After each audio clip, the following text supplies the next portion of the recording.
It's such an honor to have our next speaker here. She's a breast cancer survivor who fought the disease 2 years ago and thankfully defeated it. She's now living a fulfilling life working in the UAE as a relationship coach with big corporates. She's also on the organizing committee for the Dubai-based non-profit organization Breast Friends, providing help, support and information to breast cancer patients and survivors.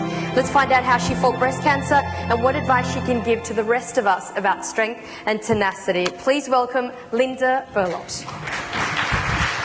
Good morning, everybody. How are you today? It's wonderful to be here, and it's wonderful to see your smiling faces. It's always such an honor to speak to women and a crowd such as yours. So, breast cancer is the second cause of death in women here in the UAE, second only to heart disease. 1 in every 8 women will get breast cancer sometime in their life. As somebody who works on the Breast Friends charity, as you know, we work with breast cancer survivors all the time. And when we talk to breast cancer survivors, we ask them, you know, we talk to women and we ask the reasons why women don't go for mammograms. And we find out that the reasons are fear. Fear of the mammogram itself, but fear of what happens if I find out something? Yeah. And so I'm here today not to scare you about the statistics of breast cancer. I don't want to do that. Oh. I'm here today to talk to you about my story as a survivor and to share some of the lessons that I've learned. There are many. I'm only here to talk to you about 4. Some of the lessons I've learned, and I hope that they will be useful to you. I'm here to inspire you to go for your mammograms because early detection does change the course of your treatment and can actually save your life. But also, I'm here to stand testament that cancer is something that happens to us. Yes, it's awful. But it does not need to define us. And that if you so choose to, you can have a very exciting life after cancer. And I'm here to show you that.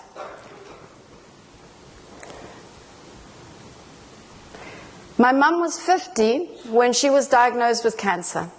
She fought the disease for 15 years before passing away 4.5 years ago.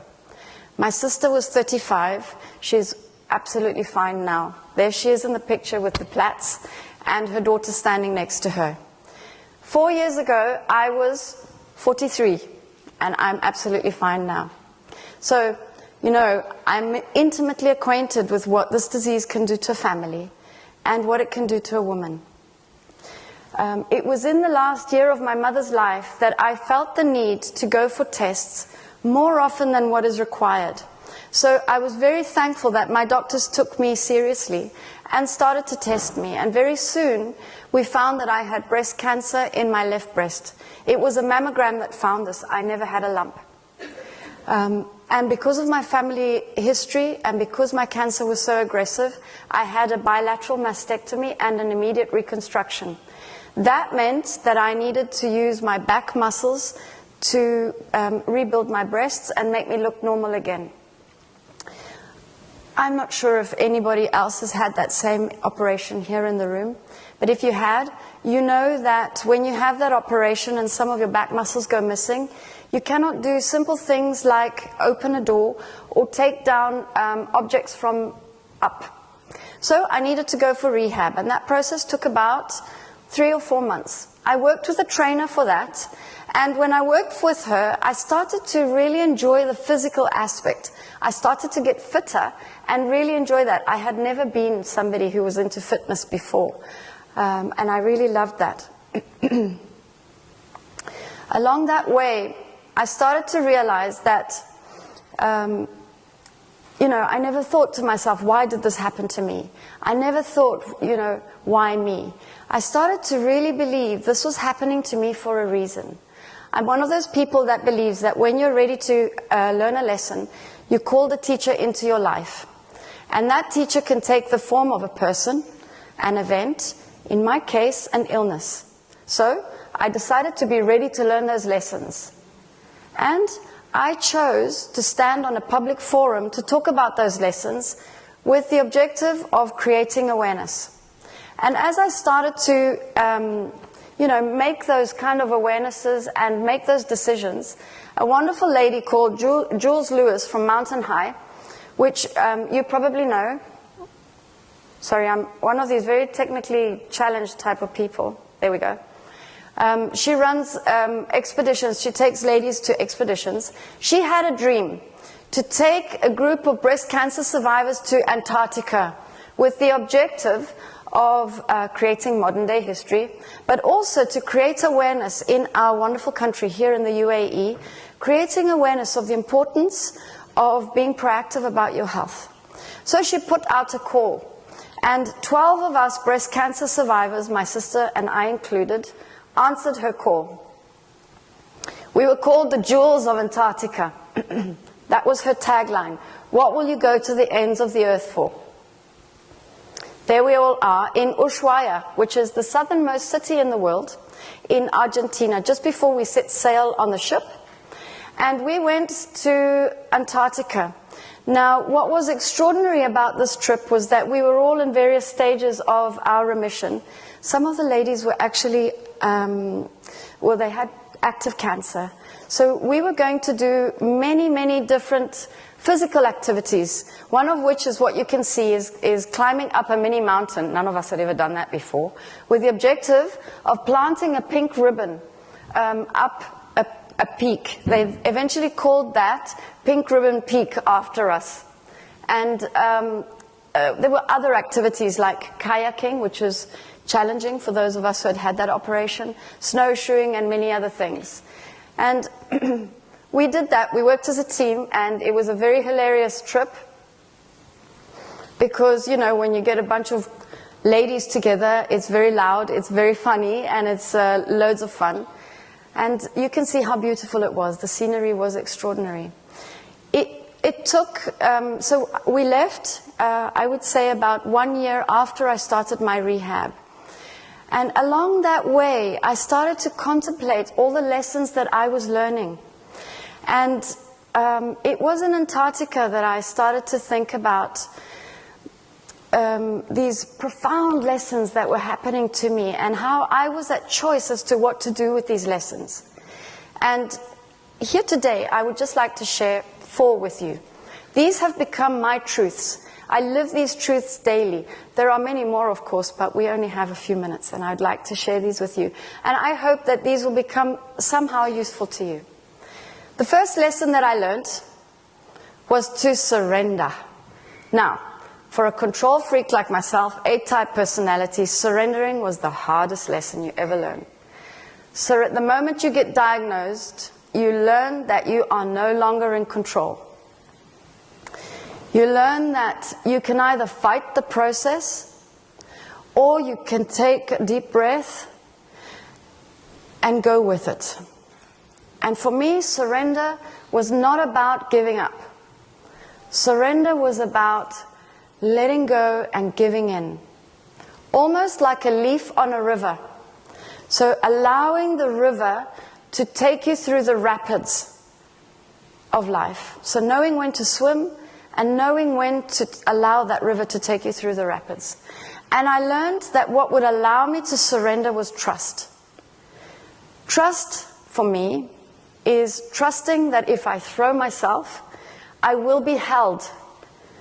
Trust that it will be okay, because I've been brought to that for a reason. He has a plan for me I may not understand, but I trust that. Trust also in myself and my ability to cope. I am infinitely resourceful, and I will know how to manage every situation I find myself in. Learning that lesson meant that 8 months after my diagnosis, I let go of a job. I resigned from a job that I was holding on to out of fear. Fear was, how will I pay my bills if I let go of this job? And I started my own company. Did that mean that I've worked harder than I've ever worked before? Sure. Does it mean that sometimes all I've eaten is bread and cheese? Absolutely. But have I been happier than ever before? You bet.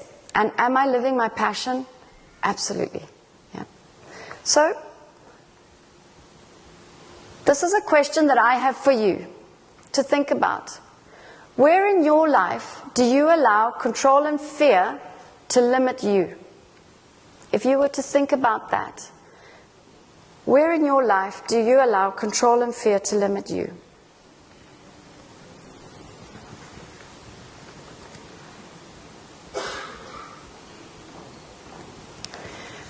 My second lesson was to say yes. When Jules came to me and said, Linda, come to Antarctica, I said to her, no way. I've never climbed a mountain, let alone a little one. I've never got off my couch. And as I said no, I realized, oh my goodness, how many times have I said no? How many times have I said no just so that I could stay in my comfort zone, not rock my boat, not rock my world? And I realized how sad that was. And I started to get curious. What would happen if I said yes? What would happen in my life if all of a sudden I started to stretch my wings? What would my life look like then? And so I started to say yes, in small ways and big ways. Learning that lesson meant that last year with my sister, who's my partner in crime, by the way, I climbed Kilimanjaro and we summited. So here,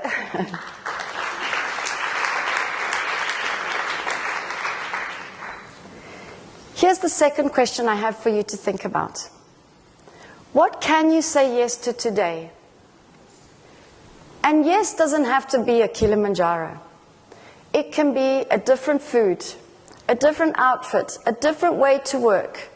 But how will your life be different if you do say yes? Aha moment number 3. You are always stronger than you think. This I learned from my own experience, of course, but as a coach and also working in the Breast Friends, when I accompany women who have just been diagnosed on their journey, sometimes when women have just been diagnosed, I walk the path with them until the moment that they are told, okay, this is what you have and this is the treatment that you will have. In those first few weeks, when it is so traumatic, so confusing, when fear is very high, and I am asked, how will I go through this? My answer is to them what I was told when I asked the same question. One breath at a time. One step at a time. Which is incidentally how you climb a mountain. And then I tell them, you are also stronger than you know you are. And they of course don't believe me. And I say to them, you will learn this lesson when you understand that giving up is not a choice.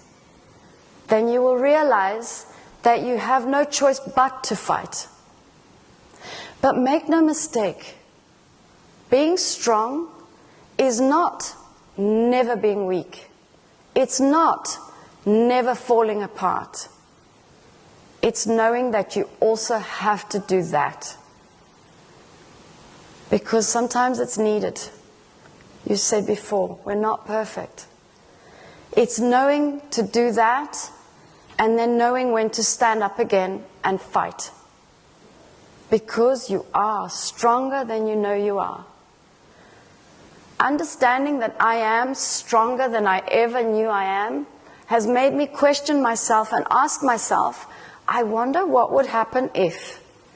So, beginning of this year, my trainer said to me, Linda, enter the race. And I thought, no way. Oh, sorry, I committed to saying yes.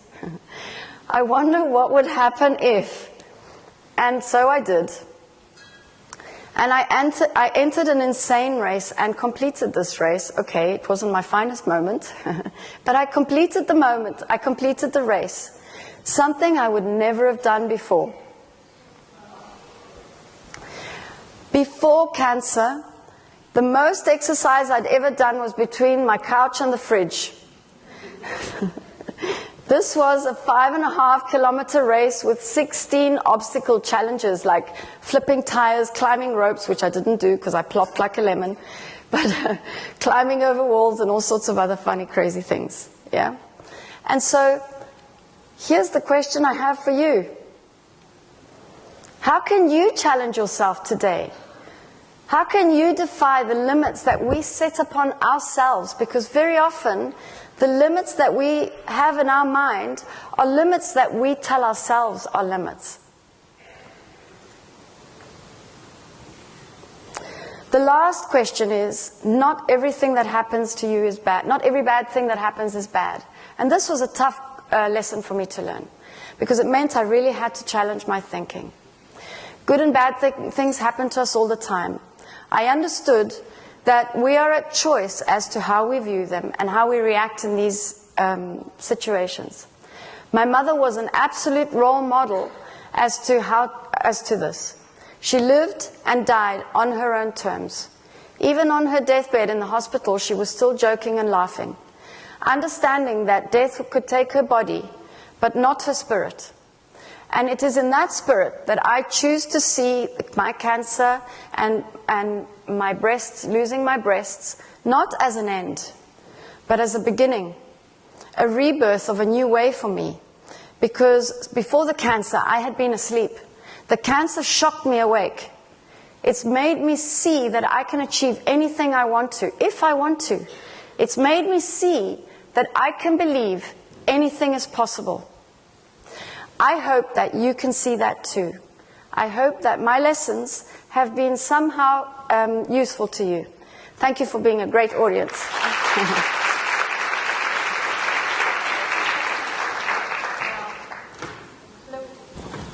Thank you so much, Linda. That was incredible. I'm sure we have some questions from the audience. I'm going to take 2 questions, if possible, just down here. I may give you a waxing voucher as well. First of all, my name is Asma. I would like to thank you. Hi, Asma. I enjoyed your talk. Thank you. Many lessons to learn. I have a friend who has cancer. So sometimes I really don't know how to support her and how to be with her. So if you can just tell us some tips, what I'm supposed to do. Yeah. Thank you. You're not supposed to do anything. You're supposed to just be there for her. And very often, so just ask her, what does she need?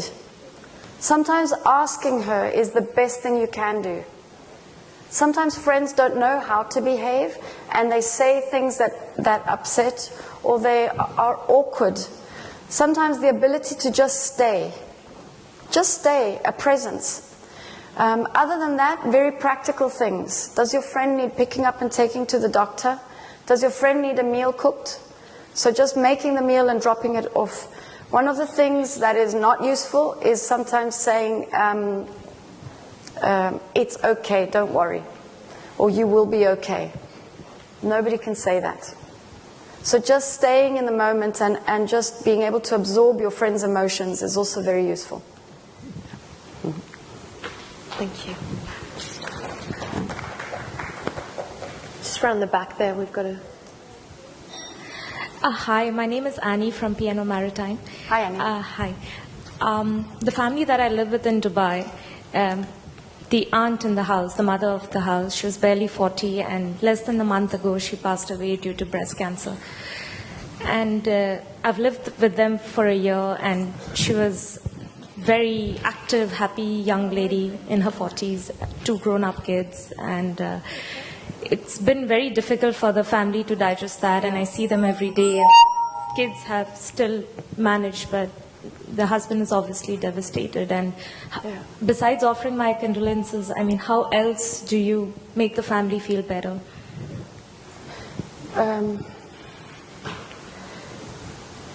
Practical things like helping them, but also helping them talk. So grief is different for everybody, and sometimes the most helpful things are when somebody just gets involved. I remember when my mum passed away, some of my friends just picked me up and took me out. They just pitched up at my house and took me to work, for example. And I was so grateful for that. If people asked me, how are you? I'd say, fine. What do you need? Nothing. But when people just did, that was much appreciated. Yeah. And asking questions that would help the family to speak. speaking as much as they possibly can really helps the grieving process. Yeah. Thank you so much again, Linda. What an incredible story. Thank you. May you go from strength to strength. Thank you so much.